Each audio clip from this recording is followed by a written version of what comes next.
terra rachou. Chegamos a um fenômeno único. Depois que os animais foram embora por causa da seca, restou apenas a terra pisada, endurecida, chamada de terroada. Estamos no Marajó, o maior arquipélago flúvio marítimo do mundo. São cerca de 2.500 ilhas, a maior delas tem quase 40 mil quilômetros quadrados. Mais de 500 mil de brasileiros vivem nos 12 municípios da ilha.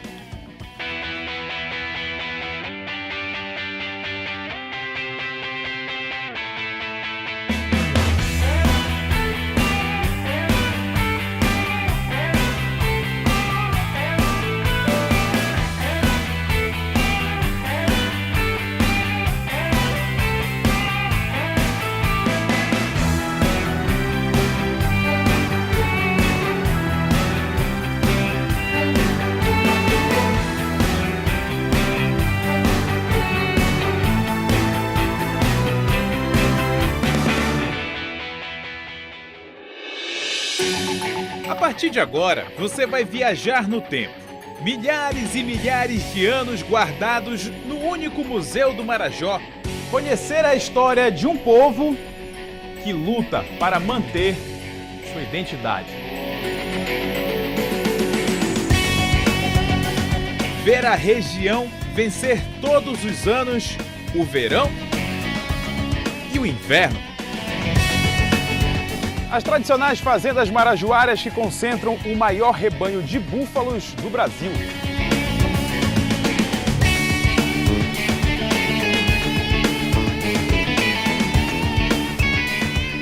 Você vai nos acompanhar por cerca de 300 quilômetros por um Marajó pouquíssimo conhecido.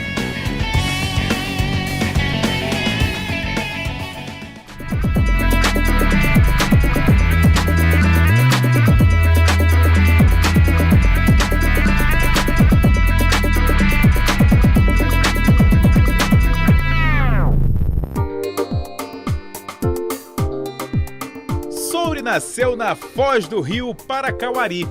Apesar de não ser a maior cidade por aqui, dá as boas-vindas sem modéstia alguma. É a capital do Marajó.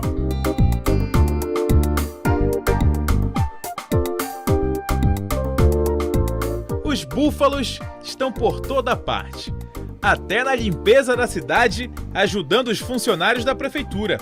O Brasil tem 1.150.000 cabeças de búfalo. 1/3 está no Marajó.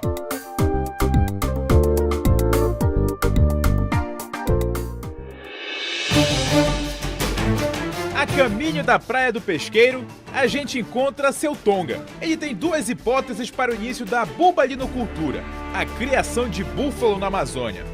Uma se passa em 1825. Vicente Sherman, dono de uma fazenda, importou da Itália um macho e 2 fêmeas da raça Mediterrâneo. A outra teria começado lá nas Guianas, colônias europeias dos anos 1700. Os navios cruzavam o Atlântico levando búfalos e detentos para as Guianas e voltavam para a Europa cheio de riquezas da Amazônia, como a madeira. Essa madeira era retirada da floresta com o trabalho dos presos e dos búfalos. Eu não tenho dúvida que estes detentos, num motim para fugir de lá, pegaram uma embarcação e a corrente marítima favorece a chegada aqui na costa do Brasil. Eles, sabendo da aptidão do búfalo, que seria um grande parceiro nesta situação, eles colocaram o búfalo e os búfalos também chegaram aqui na ilha com pasto, com todas as condições ecológicas interessantes para o búfalo. Eles ficaram e multiplicaram. E mais, garantiram um único produto derivado do leite genuinamente paraense, o queijo de búfala. A produção artesanal tem quase 200 anos, mas nessa fazenda o processo foi mecanizado e o produto certificado. Todos os dias são produzidos 40 quilos de queijo, mas a inovação está numa das formas de comercialização. A entrada da fazenda já é convidativa, não tem nem porteira. A venda é praticamente 24 horas, 7 dias por semana. Vou mostrar para você como é que funciona. É bem simples. Você chega aqui, essa cabaninha,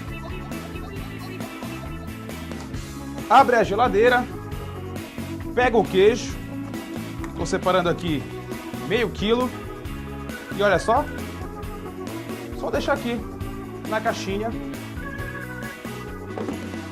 e garantir um dos queijos mais saborosos com gosto único. Por que nós não exercitamos, não demos oportunidade para as pessoas exercitarem a sua honestidade? Então, a filosofia foi exatamente esta. E este exercício, eu acho, de cidadania, de honestidade, eu acho que enriquece todos nós.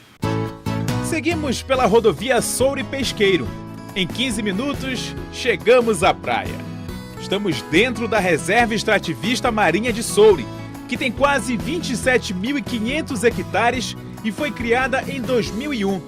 Só a Praia do Pesqueiro tem cerca de 4 quilômetros de tranquilidade, de frente para a Baía do Marajó. A água é a mistura do Rio Amazonas com o Oceano Atlântico. Por isso, é salobra. Na vazante, alguns pescadores da Vila do Pesqueiro lançam a rede de pesca. Seu jacaré é pescador e extrativista.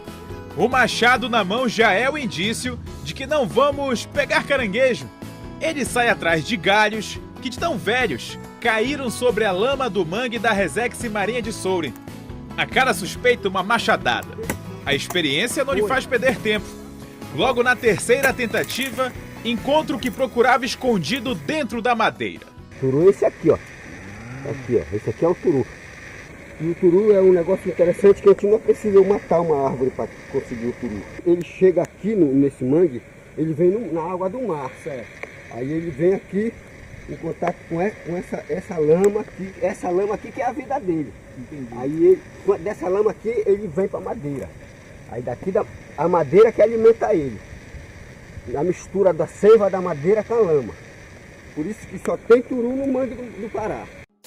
Excomulgado pelo padre João Daniel no século XVIII, no passado era visto como a peste das embarcações. Hoje é apreciado pelos marajoaras por ser considerado afrodisíaco. A outra comunidade lá tem o viagreiro que entra às 6 da manhã e sai às 6 da tarde. Como é que é o nome do cara? Viagreiro. Ele vende o Viagra do Marajó. Para obter os benefícios, basta correr até a praia, lavar o turu na água meio doce, meio salgada e degustar. Sal e limão são opcionais. Mas o esguio turu vem ganhando sofisticação. O italiano Aniello Gentili mora no Pará há 6 anos. Adaptou as técnicas gastronômicas do Mediterrâneo para criar um prato ítalo-marajoara, o linguine de turu.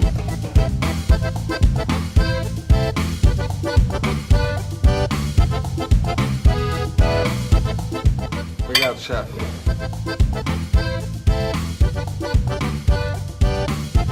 Muito bom. Parabéns.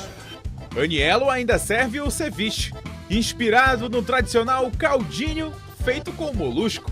É com esse jantar exótico que 10 ciclistas são recebidos no Marajó. Eles saíram da capital Belém e chegaram ao arquipélago para encarar um grande desafio: pedalar pela região dos Campos Marajoaras. Vai encontrar um Marajó bem seco, né, com terreno bem empoeirado, né, dificultando alguns trechos de terroada, que isso aí faz parte dessa magia do Marajó. Mas vão ter cenários bonitos com guará, com lagos, a gente vai ter muita coisa boa esperando para esse pessoal. É um grupo que já fez expedições no Pará, em outros estados também, mas pela primeira vez está vindo para um Marajó pouco conhecido. Um Marajó pouco conhecido de muitos paraenses, inclusive. A gente ficou nos 2 últimos meses montando o que a gente batizou de expedição terroada. A gente rodou 1.100 quilômetros de carro, abrimos talvez umas 90, 120 porteiras de fazendas nesse período e o resultado vai começar amanhã. A viagem está prevista para 5 dias. São quase 300 quilômetros de Soure, passando por Cachoeira do Arari e chegando a Salvaterra. São em média 60 quilômetros por dia. O ponto de partida é a Orla de Soure. Óculos para proteger os olhos, filtro solar para proteger a pele e vários pedidos de proteção. Seja feita a vossa vontade, assim na terra como no céu. O nosso cada dia. Um registro antes de partir.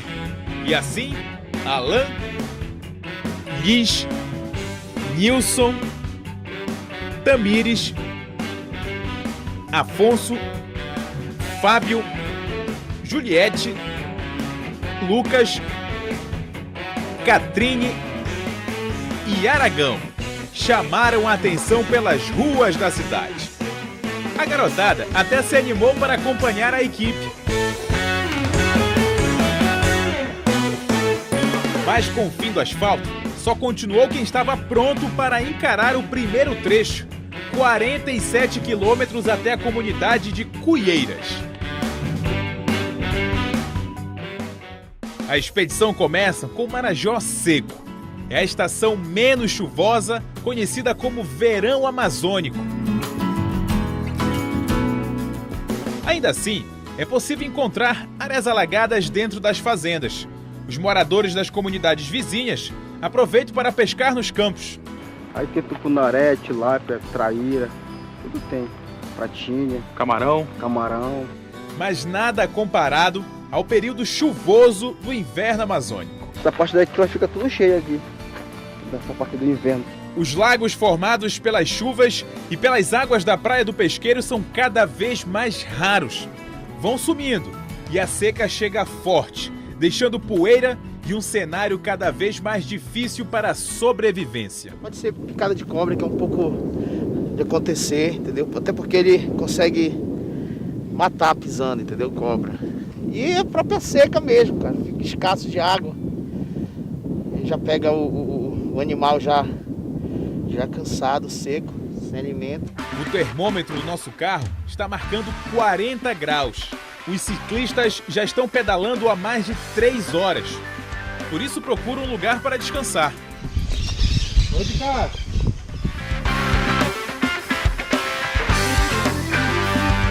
Sombra e água de poço ajudam a amenizar o calor. Mas o pedal logo é retomado. A expedição precisa cumprir o trecho antes do entardecer. O motivo? A prova de que pedalar por aqui pode ser perigoso. A filhote de jararaca, que já tem veneno, estava morta. Provavelmente atropelada na trilha por algum veículo. Mas alguns ciclistas estão sem água potável. O calor aumenta e eles fazem mais uma parada. Já são 2 da tarde. Chegamos à fazenda São Sebastião. Mas como a chuva não vem faz tempo, a calha do telhado está seca e o tonel quase vazio. No Marajó é sempre o mesmo problema. A água ou falta ou sobra. Na medida certa nunca está. E a Letícia é obrigada a fazer racionamento. Quando chega no verão é assim, desse jeito, secar tudo, rampa aqui do lado. Aí nisso a gente tem uma dificuldade de buscar água, aí a gente tem que buscar em Soure, porque a água de lá de São Sebastião já não tem aquela qualidade. E aí a gente aproveita também viagem que vão pra Soure, que passa carro, aqui a gente manda os tambor, aí de lá minha mãe enche e manda de volta. Só se a gente beber mais água, e o dela, a dona daqui que manda pra ela, água mineral. Desde antigamente já era assim, seco pelo verão. Sempre foi assim? Sempre foi. Pelo inverno não, pelo inverno que o pasto é bom, tem bem água. Os animais se alimentam melhor, agora sim no verão, que é o problema. Mas o que o marajoara não sabe é que nos últimos 3 anos as chuvas estiveram abaixo do normal durante o verão. Segundo o Sistema de Proteção da Amazônia, o CIPAM, a escassez na maioria das vezes aconteceu por causa da variação da temperatura da superfície dos oceanos Atlântico e Pacífico. A circulação dos ventos foi modificada na atmosfera e as nuvens de chuva ficaram menores.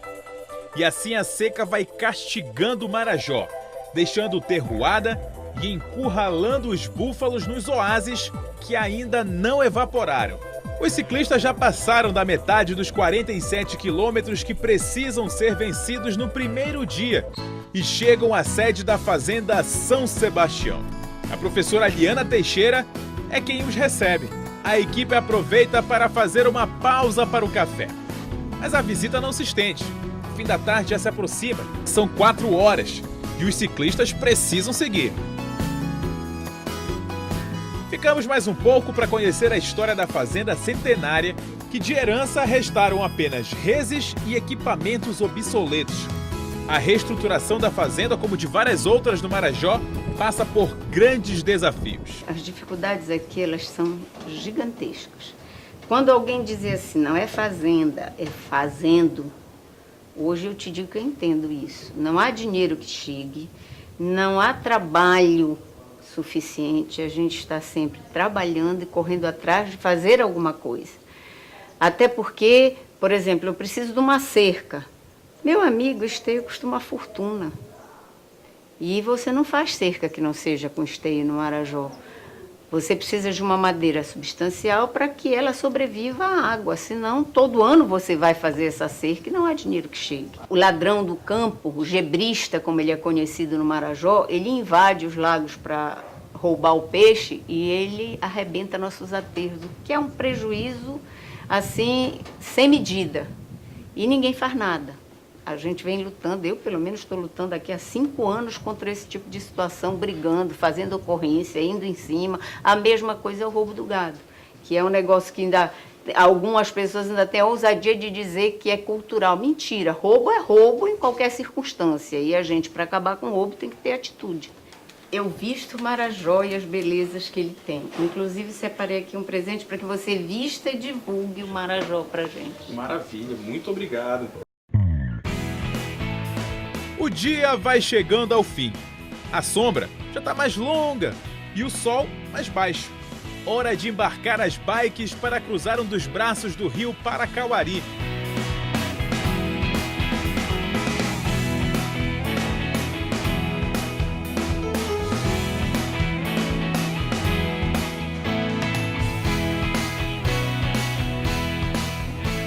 Chegar à comunidade Cuieiras e comemorar o primeiro dia de expedição.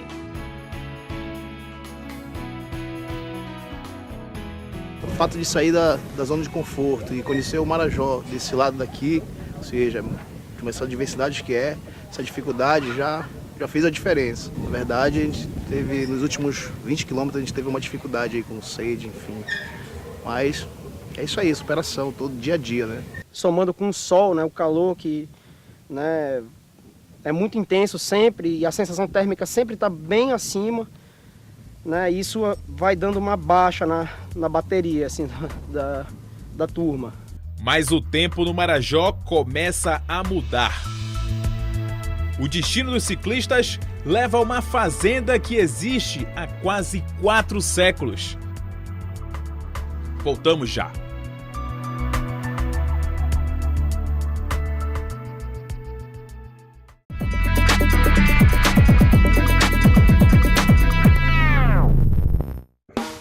A comunidade de Cuieiras oferece um caprichado café da manhã.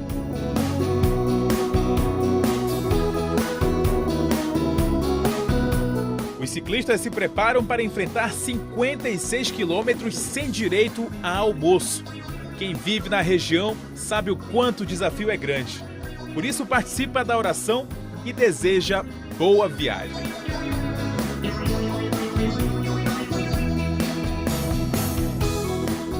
O pedal tem pela frente um Marajó cada vez mais seco. O terreno argiloso se desprende do chão, deixando um rastro de poeira fina, que se renova a cada pedalada. E quando não é poeira, derruada.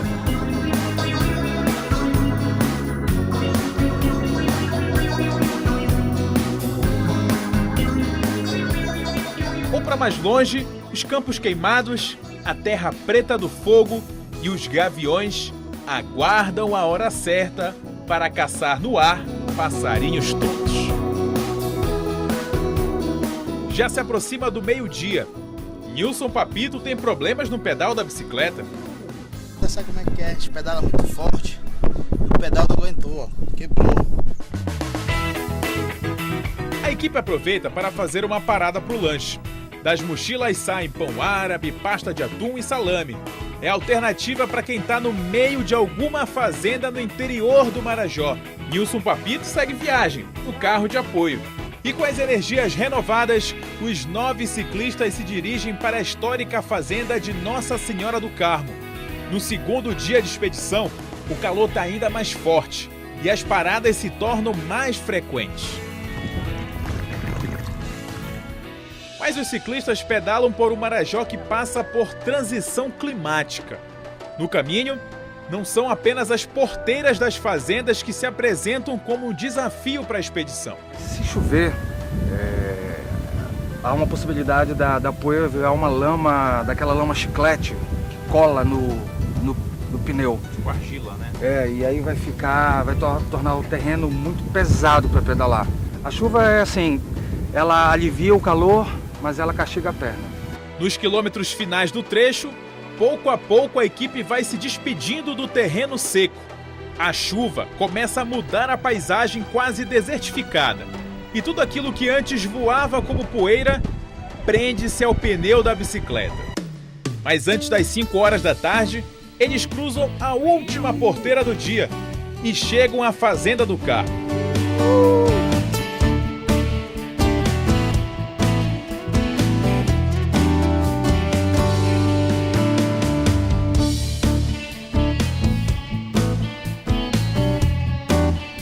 Uma construção do século XVII, feita pelos padres da Companhia de Jesus.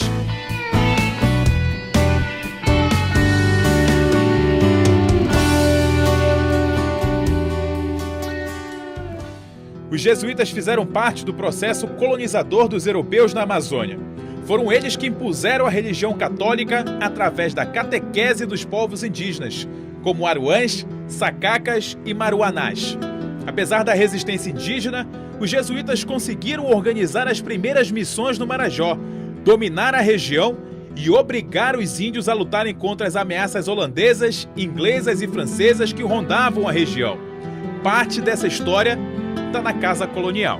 A primeira coisa que chamou a atenção aqui foram alguns objetos decorativos que a casa tem, que você vê que são peças bem antigas. A questão da arquitetura, questão de pé direito, né, que é a altura do piso até o forro, o próprio tipo do piso, que é um assoalho em madeira, capu e pau amarelo, que hoje a gente infelizmente não tem mais. E assim, são elementos que contam um pouco a história do Marajó, do nosso estado, né, do Brasil como um todo, e que às vezes a gente deixa se perder, né, acaba não mantendo. As histórias do povo marajoara são histórias muito bonitas. E para você conhecer realmente o Marajó, você tem que vir conversar com os nativos daqui. E você vai ver assim, que a gente tem uma riqueza grande que está esquecida aqui, infelizmente. Hoje, a casa proporciona um jantar acolhedor aos ciclistas depois de chegarem a 103 quilômetros de expedição.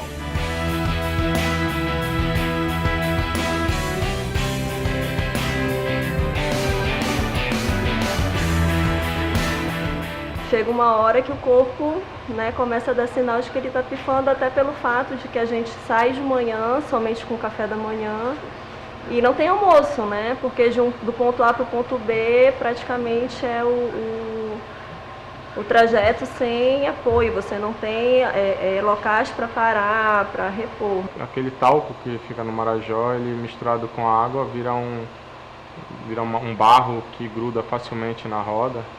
E aí impede que a roda gire, assim, ela trava totalmente a bicicleta. Teve uma hora que não dava mais, o corpo já estava começando a falhar, né, questão de dor. Se continuar com chuva, o terreno vai ficar bem complicado para pedalar.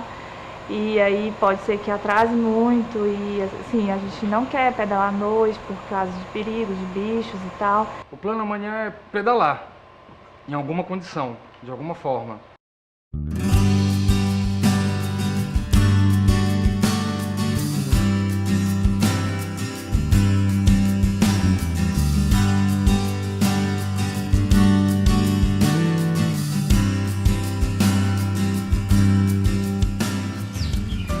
manhã preguiçosa na fazenda Nossa Senhora do Carmo mantém as bicicletas estacionadas. A chuva que começou na madrugada não dá sinais de trégua. A equipe ainda não decidiu que caminho seguir. A nosso favor tem o fato de a gente ter um trecho de asfalto até chegar ao município de Cachoeira, então isso dá alguma agilidade. A outra opção é estudar uma rota que alguns moradores aqui no Marajó nos disseram que seria uma espécie de atalho, caso o terreno esteja realmente muito duro e a gente perceba que não vale a pena sacrificar tanto. Então o pessoal vai ter que tomar uma decisão coletiva, como a gente sempre faz. Já passa das 10 da manhã. Do alto ainda não se vê áreas alagadas, apesar das quase 12 horas de chuva. A decisão está tomada. Dona Lúcia Helena, uma das funcionárias da fazenda, é quem faz a oração de hoje. E a equipe volta a ter 10 ciclistas no pedal. Pela frente, 57 quilômetros até o município de Cachoeira do Arari. Minha missão é pedalar o máximo que conseguir. Os primeiros quilômetros são tranquilaços. Até arrisquei a me aventurar pela terruada, mas não é tarefa para amadores. Melhor seguir pela trilha e trocar uma ideia com Alan sobre ciclismo. Acho que a bicicleta ela tem o tempo certo para você fazer uma viagem, aproveitando tudo que está ao seu redor. Talvez uma viagem de carro, uma viagem de moto, elas sejam rápidas demais e te impeçam de aproveitar as coisas que estão no meio do percurso.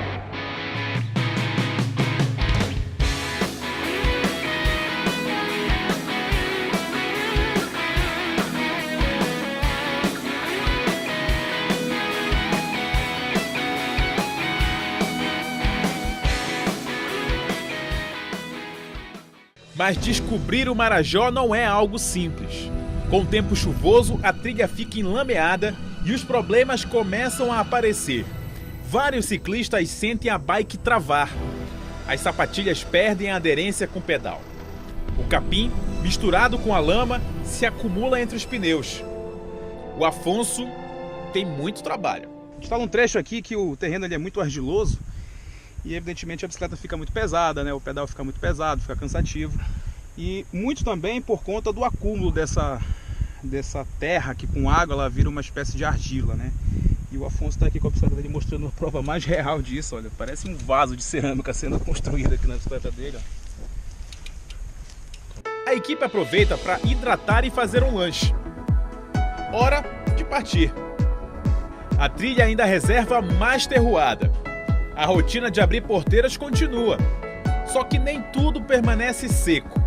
Quem não tem experiência acaba no chão, na lama. Nada grave. Chegamos aonde a chuva ainda não chegou.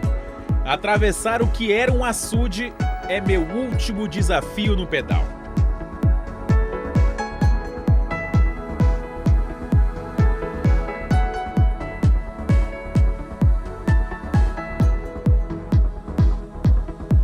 A equipe segue, mas agora é preciso ter pressa.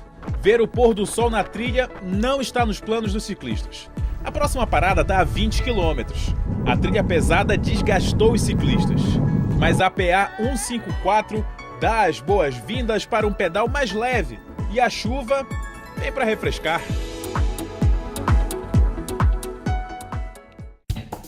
No final da tarde, a expedição chega à Cachoeira do Arari, no Arco Marajoara, que homenageia os 150 anos de fundação do município, comemoração por mais uma etapa cumprida.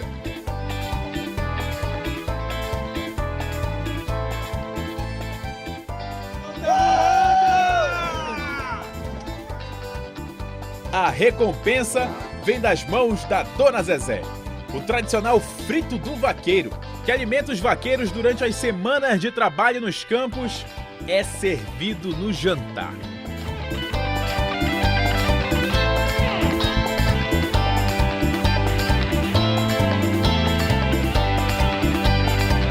Depois do intervalo, uma visita ao único museu do Marajó, o legado do padre jesuíta que lutou para preservar tesouros arqueológicos da região, e conhecer as áreas alagadas destinadas à produção de arroz. Voltamos já.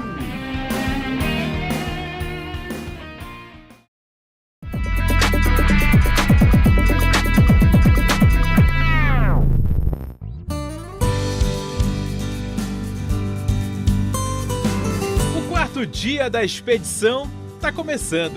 A equipe recebe mais 2 integrantes, Marielza Capelloni e Rogério Costa. Seu Gemac, o anfitrião de Cachoeira, é quem faz a oração do dia. E os 11 ciclistas iniciam o maior trajeto da expedição, 74 quilômetros até a Fazenda Degradado. E nós acompanhamos seu Gemac numa visita ao único museu do Marajó. O antigo prédio de uma fábrica falida passou a receber os primeiros visitantes em 1984. Reúne peças arqueológicas que vão de 400 a 1.300 anos depois de Cristo. Centenas delas eram chamadas de cacos e foram encontradas pelos próprios moradores. Passaram a ser preservadas pelo padre jesuíta que viveu no Marajó por 30 anos, Giovanni Galo. O nosso museu não é uma coleção de peças. O nosso museu é um banco de dados. Isso aqui é a peça, para o Galo, era a peça mais importante que ele tinha aqui dentro do arquivo. Aqui nós temos uma igaçaba que a gente chama também urna funerária, tá? É secundária. Porque os índios, quando eram mortos, eles eram enterrados na terra como nós. Depois eram retirados os restos mortais e colocados dentro das igaçabas e enterraram de novo. Hoje em dia muita gente usa como depósito de água, por aí, como eu cansei de ver em várias fazendas. Por sinal, eu resgatei aqui dentro da cidade umas igaçabas que eu fui numa casa e estava com uma torneira lá onde era um tanque de água. E hoje em dia eu tenho ela na reserva técnica para restauração.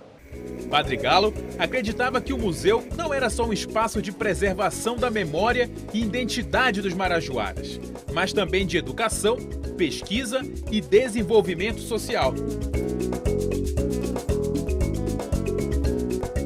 Hoje o museu praticamente sobrevive da doação dos visitantes. Como disse Padre Galo, o homem é a peça mais importante do museu, inclusive para mantê-lo funcionando. Está tentando levar, empurrando com a barriga devagar para não deixar isso acabar. Muita gente não conhece o nosso museu aí, não sabe a cultura que a gente tem aí dentro. Seu Gemac ainda cuida da casa em que Padre Galo viveu. Vários objetos ainda estão no mesmo lugar que deixou quando partiu em 2003, com um pedido especial. O corpo dele deveria ser sepultado em Cachoeira do Arari. Quando eu vou no túmulo dele, eu choro. Eu choro porque eu me lembro de ver a situação, como era e como está agora. Antes de Giovanni Galo, da vinda de Giovanni Galo para o Marajó, nós não dávamos importância nenhuma em saber das nossas raízes, de onde a gente veio, quem foram nossos antepassados. A gente vivia em cima desses sítios arqueológicos aí, pisando em caco de índio, como o povo chamava, e não dava valor, não sabia o valor disso tudo. Cachoeira do Arari tem baixo índice de desenvolvimento humano municipal, de acordo com a ONU. Esse índice considera indicadores como saneamento, saúde, renda e educação. As vizinhas Soure e Salvaterra têm índices médios. Nesse canto do Marajó, o povo sobrevive principalmente da pesca e da pecuária. As fazendas de gado forneciam a carne que abastecia a região metropolitana de Belém. Mas com a abertura das rodovias do sul do estado, perderam espaço para a pecuária da estrada. O preço da terra no Marajó caiu e o agronegócio avançou.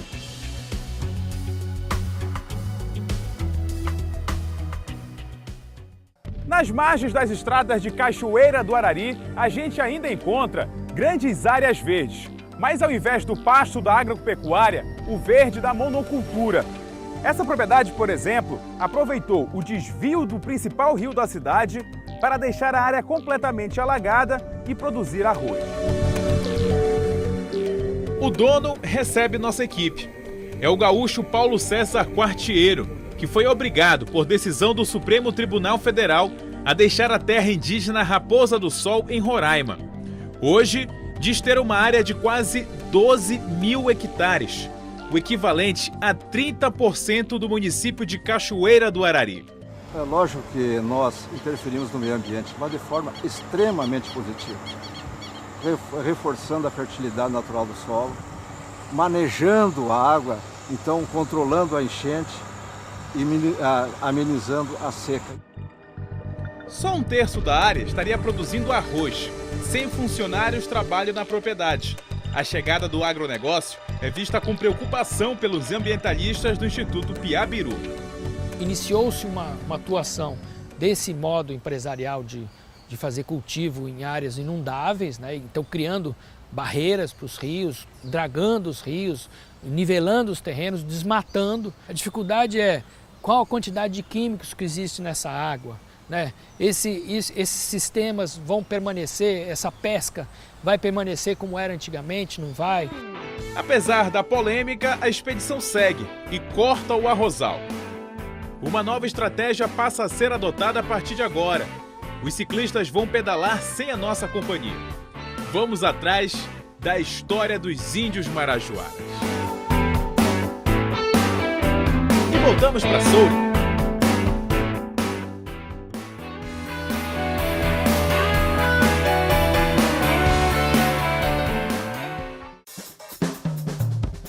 Estamos no ateliê de um dos mais importantes artesãos do Marajó, seu Carlos Amaral. Turistas de vários lugares do Brasil e do mundo visitam o espaço praticamente todos os dias. São recebidos pela esposa, Dona Rosângela. Seu Carlos está se preparando para mais um dia de trabalho. A argila, a matéria-prima, é extraída da região. A peça que estou moldando chamamos de igaçaba. A igaçaba significa lugar de água. Forma esférica que lembra a mulher quando está grávida. E se essa peça fosse para ser utilizada, ela serviria para guardar mel silvestre, alimentos e água. E no sentido físico. No sentido espiritual é como se a mãe recebesse o filho de volta, seria no caso uma urna. E daí temos a igaçaba. As peças ficam em repouso por 8 dias para que a água evapore. Depois o conhecimento tradicional as transforma em arte. A Bárbara de Brasília ficou impressionada com a técnica usada na produção das peças marajoaras. O mais interessante é que ele roda tudo ali com o pé e conversa e faz tudo ao mesmo tempo, né? Ele é bem dinâmico e eu estou impressionada, parabéns, viu? A cerâmica marajoara não é só um objeto artístico, é uma identidade histórica e cultural de etnias indígenas que habitaram o Marajó. Seu Carlos se reconhece como representante de uma delas, a Aruã. Eu acredito que temos aruãs aqui em comunidades fechadas, em comunidades aqui nessa nossa região, até praeiras, comunidades de praia, que pode ser que ainda guarde alguma coisa, algum resquício desse costume antigo aruã. Uma dessas comunidades pode ser a Cajuúna. Para chegar até lá, é preciso pegar a PA 154 e passar pela fazenda Bom Jesus. Mas apesar de ser uma rodovia estadual, fomos informados que só poderíamos cruzar a porteira com autorização. Ligamos para uma das donas da fazenda e recebemos um bilhete. Entregamos ao funcionário que liberou nossa passagem. Seguimos pela PA. Essa é a realidade de quem quer visitar a Cajuúna. No local, fica a sede da Resex Marinha de Soure.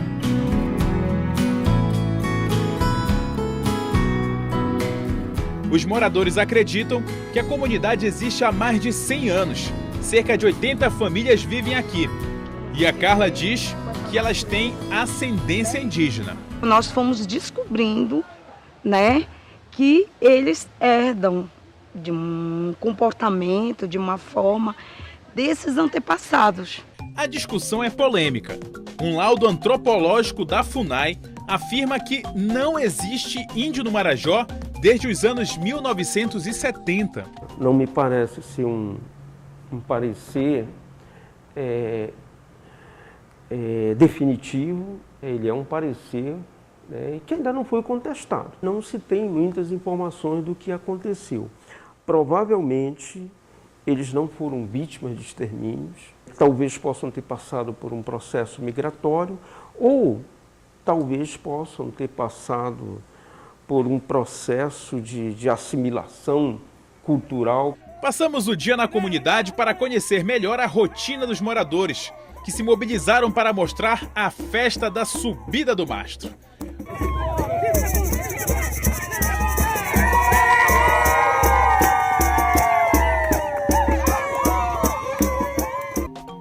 A visita à comunidade ainda reservou uma missão: acompanhar os moradores na principal atividade deles.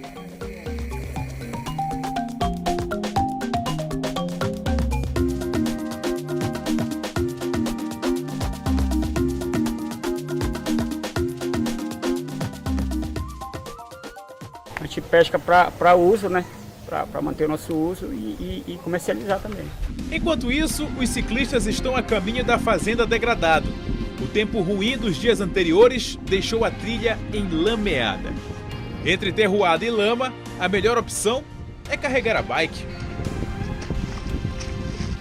Só que é preciso ter muito cuidado na trilha que está meio rachada, meio enlameada. A maioria das cobras peçonhentas tem hábito noturno. A luz do dia é essencial para aquecer o corpo. Geralmente as cobras se alimentam uma vez na semana e as presas são quase do tamanho delas. Em situações como essa, calma, nada de movimentos bruscos e a cobra segue seu caminho. A viagem passa por vários cenários incríveis de um Marajó rústico. O problema é que a maior ilha fluvio-marítima do mundo impõe desafios. Alain Aragão e Nilson Papito tentam tirar o carro do atoleiro. As paradas atrasam a equipe. O pedal corre risco de entrar pela noite. O fim da tarde está chegando, com um belo pôr do sol. Durante a noite, a equipe tem apenas os faróis do carro de apoio e as lanternas das bicicletas. Avançar pelos campos no escuro exige muita atenção. Um jacaré? Os ciclistas passam a pedalar apenas em grupo. Nas poucas paradas para o descanso, até conseguem manter a animação.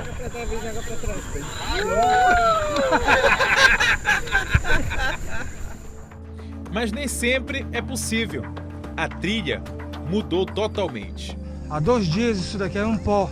E agora na volta, tá difícil de pedalar, bicho. E o cansaço bate. A boa notícia é que apesar de se aproximar das 9 horas da noite, o destino tá próximo. Fazenda no GPS, fazenda já tá aparecendo no GPS. E a equipe cumpre o penúltimo dia de expedição depois de 74 quilômetros. E depois do intervalo, os ciclistas enfrentam o último dia de expedição. Será que eles conseguem chegar a Salvaterra? Voltamos já!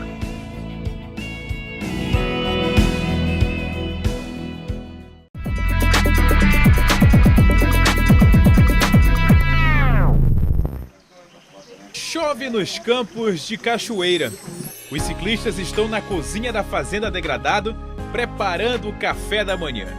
É o último dia de expedição. Nossa equipe já está em Salvaterra, aguardando a chegada dos ciclistas, marcada para as 2 horas da tarde. Enquanto os moradores levam os búfalos para passear, mesmo na chuva, aproveitamos para visitar um dos mais conhecidos vaqueiros da região. Jambada tem um aras e vende cavalos. O preço gira em torno de R$ 1.200. Para você fazer filhos, para dar filhos bons, campeão, tu tem que cruzar um campeão com éguas boas.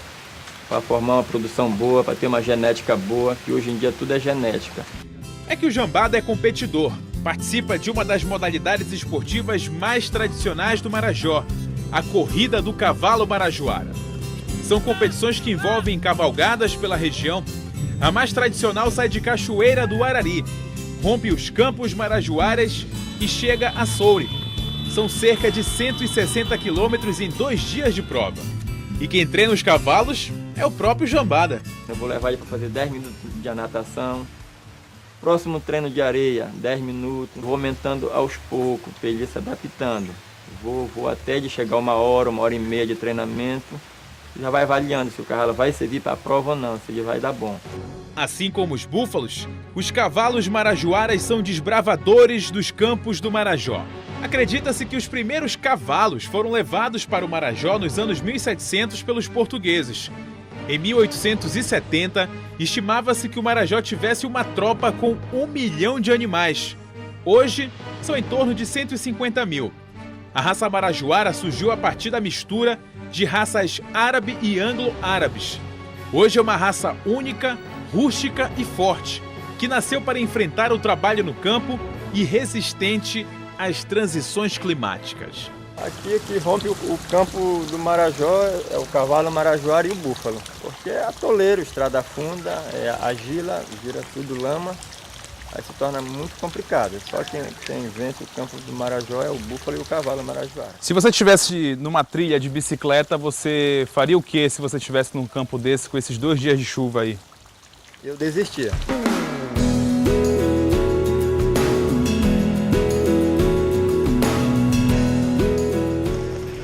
Último dia de expedição. 50 quilômetros separam a Fazenda Degradado e Salvaterra. São 50 quilômetros de imprevisibilidade. O tempo chuvoso deixou a região alagada. A estratégia dos ciclistas é fazer um pedal lento e com poucas paradas. Eles não querem repetir a experiência do dia anterior e planejam chegar a Salvaterra no início da tarde. Mas o problema não está no pedal. O carro de apoio, apesar de ter tração nas 4 rodas, tem dificuldade para avançar pelos elameados campos do Marajó. Cara, não tem outro caminho. Não tem outro caminho. O carro volta a avançar. A ideia a partir de agora, tanto para o carro quanto para os ciclistas, é seguir pela terroada e fugir das trilhas alagadas. É também preciso manter o bom humor. Comprando terreno no Marajó. O problema é quando o carro atola pela 3ª vez. A expedição para. A equipe tenta de todas as formas tirá-lo da lama. Devagar, na manha.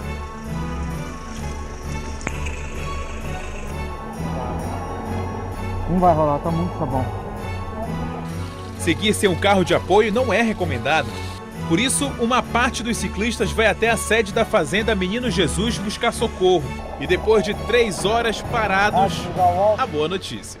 E aí agora parece que falaram no rádio que vem um trator divino!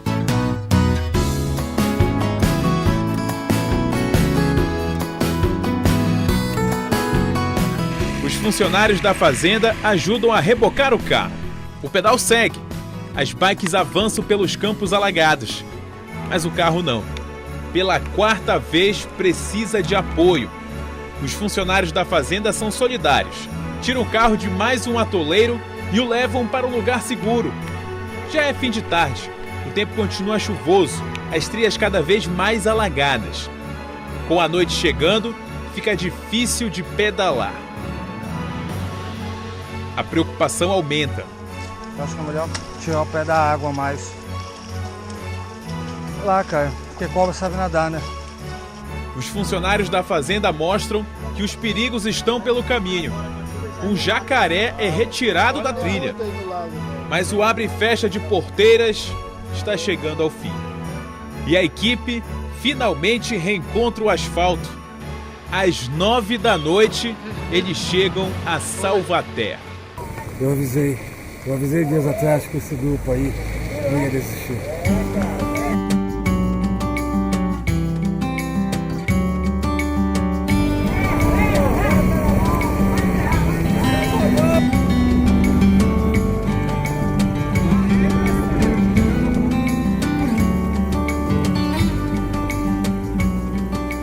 Medo de cobra, medo de animais, de colocar a equipe em risco. A água batendo, né, cobrindo toda a roda do carro, né? E chegar o momento de a gente achar que não vai sair. Nem pedalar nós estávamos conseguindo, porque chegava em trechos e a gente não sabia se tinha parecia a gente estava andando no meio de um rio, de tão alagado que estava e não tinha nem caminho. Foram quase 300 quilômetros em 5 dias. Concluir a expedição terroada e abraçar os companheiros de equipe só não foi mais difícil do que segurar a emoção depois de ficar longe da família.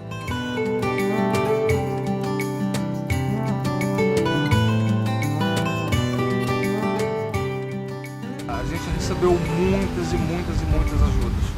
Com água, com amizade,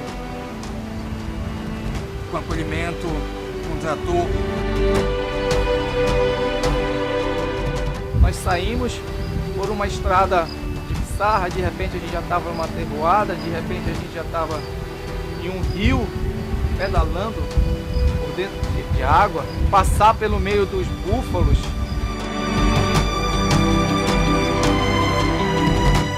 A diversidade de terrenos, de paisagens do Marajó é uma coisa impressionante.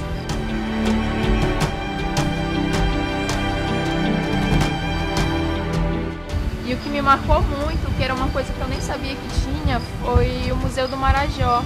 E às vezes a gente acaba indo para outros lugares, querendo buscar cultura e conhecer as culturas dos outros. E a gente tem uma cultura incrível, que é o Marajó.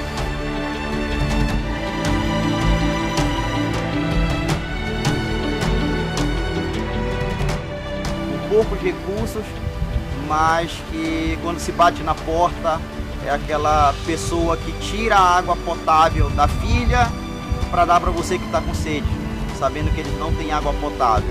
O espírito de solidariedade delas, isso eu acho que eu não vi em nenhum outro lugar, assim, de gente de coração tão grande. E o Marajó tem uma riqueza escondida que infelizmente não é conhecido. Acho que foi uma das expedições que vai ficar bem marcada na minha vida.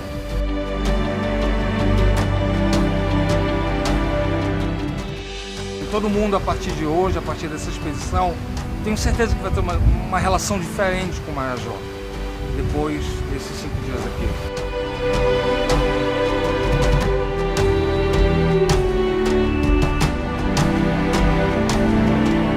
E nós, da TV Liberal, fomos muito além da Praia do Pesqueiro. Entramos nos campos, nas casas dos marajoaras. Vivemos em 5 o que eles vivem em 365 dias todos os anos. Do céu pouco cai, mas quando cai desaba, aumentando ainda mais os desafios de quem sempre enfrenta o abre e fecha de porteiras. Nesta segunda temporada do Expedição Pará, vimos o que disse o paraense Dalcídio Jurandir, escritor e jornalista sobre os campos do Marajó. Há em ti distâncias irreveladas, sonhos perdidos nos grandes mares do imaginário e do impossível. O nosso muito obrigado a você e até a próxima expedição.